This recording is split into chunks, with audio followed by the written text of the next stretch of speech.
He's right there. Honey, where are we and what are we doing? Our Australian adventure started in Brisbane, and we then headed out on a road trip to Sydney. The first leg had us driving to Port Macquarie and checking out the Hello Koala Sculpture Trail and visiting the Port Macquarie Koala Hospital. Our next leg takes us first to Port Stephens and then on to Newcastle. Our first stop was Billabong Zoo and yet another koala experience, a birthday gift for my two kids. We learned that Queensland is the only state in Australia that still allows non-handlers, i.e. the general public, to hold koalas. It is outlawed in all other states, including New South Wales, where we now were located.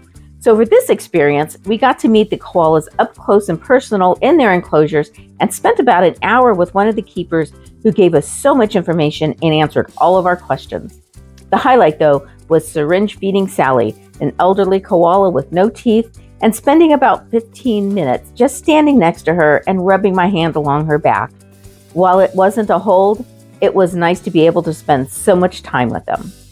You're all just curled up sleeping. Let's stand in the center of the circle, which are in the center of all the koalas. I am in the center. Like positive energy. I know, right? I know, right? Do you feel it? Do you feel all the positive koala? I do. Energy? I do. I feel all the love of the koalas. And I later confirmed that being a koala keeper is my dream job. Is he a lover? Yeah, he certainly is. Sometimes just hangs off me while I do things. Aww. His name's Loki. Baby. Hey, yes, this is my dream job right here. This is my dream job right here. Hey, sweetie. If you're finding this to be a Koalaty video, please give it a thumbs up and subscribe so you don't miss any of our Australia adventure. Now let's hit the road.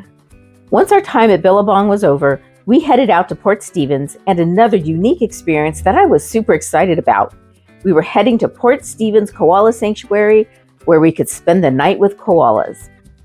We arrived as the sanctuary was closing to the public, so we decided to walk to Samurai Beach, which was amazingly beautiful and amazingly deserted. After dinner, we climbed into bed and fell asleep to the sound of possums scrambling across the roof of the tent, and Jeff woke up early to catch the sounds of the sanctuary waking up.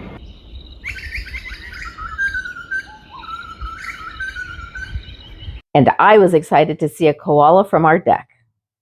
So finally, I see a koala in a tree from our patio balcony thing, and he's right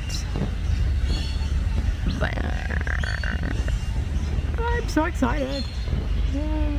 Our stay included an early guided tour of the sanctuary before it opened to the public, and while the koalas are in enclosures, I was so happy to see that they had really tall trees to climb.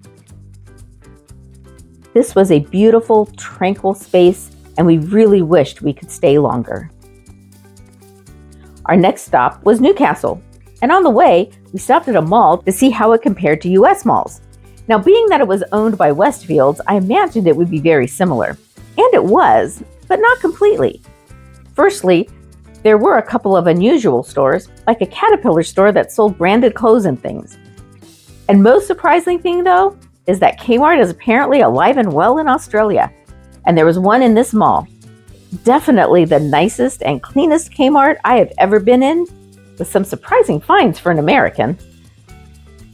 So all these t-shirts, Costa Mesa, California, although it says Costa Mesa and then it says Santa Cruz. But they're all Newport, Rhode Island, Sacramento. The next day was a non-koala excursion as we headed to Hunter Valley for one of our favorite activities, wine tasting. We only visited 2 wineries as it was a bit of a drive and it was hot, but both had excellent wines. At Ernest Hill, I picked up a lovely Shiraz Rosé for Christmas baking with my daughter, and we also got our first and only glimpse of kangaroos in the wild. Apparently, they like Tempranillo grapes. Our next stop was Peacock Hill Winery, which served one of the best wines I've ever had, a Shiraz aptly named Fond Memories. We had a wonderful time with George, the vintner, who shared some wonderful stories about the area and the art of winemaking. We're arriving in Sydney next, so be sure to subscribe so we can take you along on our Australian adventure. And if you thought this was a Koalaty video, please give it a thumbs up. Thanks so much for watching, and I hope that you have a Koalaty day.